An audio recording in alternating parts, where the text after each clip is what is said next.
Welcome to finance का खजाना bye कुमरेंद्र। 2026 का T20 वर्ल्ड कप सिर्फ चौको छक्कों का खेल नहीं था, ये पैसों का भी खेल था, और वो भी रिकॉर्ड तोड़ पैसों का। तो चलिए आज इस पूरे फाइनेंशियल गेम का ब्रेकडाउन करते हैं और देखते हैं कि पैसा आखिर गया कहाँ। चलिए शुरुआत करते हैं हेडलाइन नंबर से, $13.5 मिलियन। अगर इसे भारतीय रुपए में देखें तो ये रकम बनती है लगभग 123 करोड़ रुपए। जी हाँ, ये था 2026 आईसीसी T20 वर्ल्ड कप का टोटल प्राइज पूल। ये नंबर अपने आप में बताता है कि T20 क्रिकेट अब कितना बड़ा ग्लोबल बिजनेस बन चुका है।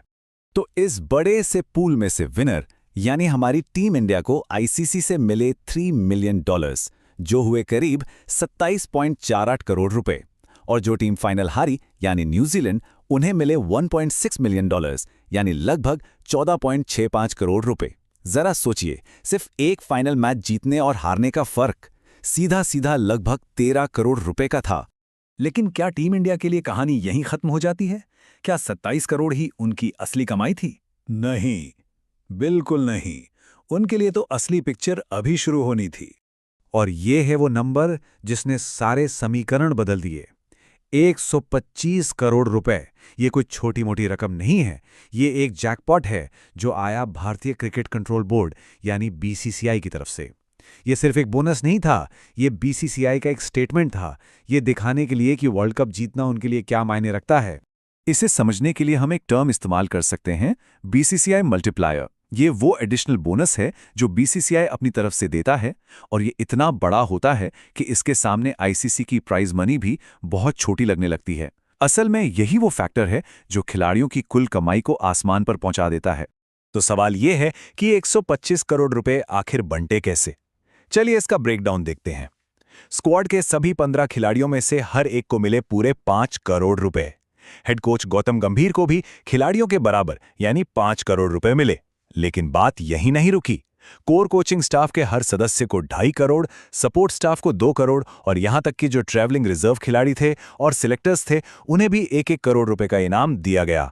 बीसीसीआई की इस पे आउट स्ट्रैटेजी के पीछे एक बहुत साफ फिलॉसफी है। मैसेज क्लियर है, जीत किसी एक की नहीं, पूरी टीम की होती है। स्क्वाड के सभी 15 खिलाड़ियों को बराबर हिस्सा दिया गया, ये दिखाने के लिए कि हर कोई बराबर का हकदार है। हेड कोच को खिलाड़ी के बराबर का बोनस देकर उनके योगदान को सबसे बड़ा सम्मान दिया गया, और सबसे अहम बात, पूरे के पूरे बैकरूम सपोर्ट स्टाफ को शानदार इनाम देकर यह साबित किया गया कि चैंपियनशिप जीतना एक कलेक्टिव एफर्ट है।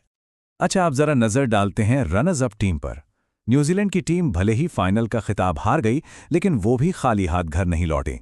उन्हें आईसीसी से रनर अप प्राइज के तौर पर 14.65 करोड़ रुपए तो मिले ही, साथ में टूर्नामेंट में मैच जीतने के बोनस को मिलाकर उनकी कुल कमाई हुई लगभग 16.08 करोड़ रुपए। हारने के बावजूद ये एक बहुत बड़ी रकम है। ये आंकड़े हमें T20 क्रिकेट की जबरदस्त ग्रोथ की कहानी बताते हैं। देखिए, 2026 का $13.5 मिलियन का प्राइस पूल 2024 के $11.25 मिलियन से काफी ज्यादा है। और सबसे दिलचस्प बात क्या है, ये 2023 के 50 ओवर वाले वर्ल्ड कप के $10 मिलियन के प्राइस पूल से भी ज्यादा है। इससे एक बात तो साफ हो जाती है, T20 फॉर्मेट ही अब क्रिकेट का असली फाइनेंशियल पावर हाउस है। जरा इस ग्राफ को देखिए, सिर्फ 2 साल के अंदर विनर को मिलने वाली प्राइज मनी में कितना बड़ा उछाल आया है। 2024 में जो रकम $2.45 मिलियन थी, वो 2026 में बढ़कर $3 मिलियन हो गई। ये लगभग 20% की सीधी छलांग है, जो दिखाती है कि इस फॉर्मेट की कमर्शियल वैल्यू कितनी तेजी से बढ़ रही है। तो एक खिलाड़ी के लिए इन बड़े बड़े नंबरों का असल में क्या मतलब है? इसे ऐसे समझिए, बीसीसीआई का बोनस और आईसीसी प्राइज मनी का अपना हिस्सा मिलाकर एक भारतीय खिलाड़ी की इस एक टूर्नामेंट से कुल कमाई लगभग 7 करोड़ रुपए तक पहुंच सकती है। ये रकम उनके सालाना रिटेनर कॉन्ट्रैक्ट से यानी बोर्ड से मिलने वाली सालाना सैलरी से लगभग 7 गुना ज्यादा हो सकती है। सोचिए, बस 1 महीने का टूर्नामेंट और इतनी जबरदस्त कमाई। तो अंत में हम यही कह सकते हैं, T20 वर्ल्ड कप अब सिर्फ एक क्रिकेट टूर्नामेंट नहीं रह गया है, ये ग्लोबल फाइनेंशियल इवेंट बन चुका है। एक ऐसा मंच जहां मैदान पर फेंकी जाने वाली हर एक गेंद के पीछे करोड़ों का दांव लगा होता है, और ये इस खेल और इसके खिलाड़ियों की किस्मत को हमेशा के लिए बदल रहा है। Thanks for watching, share, like and subscribe.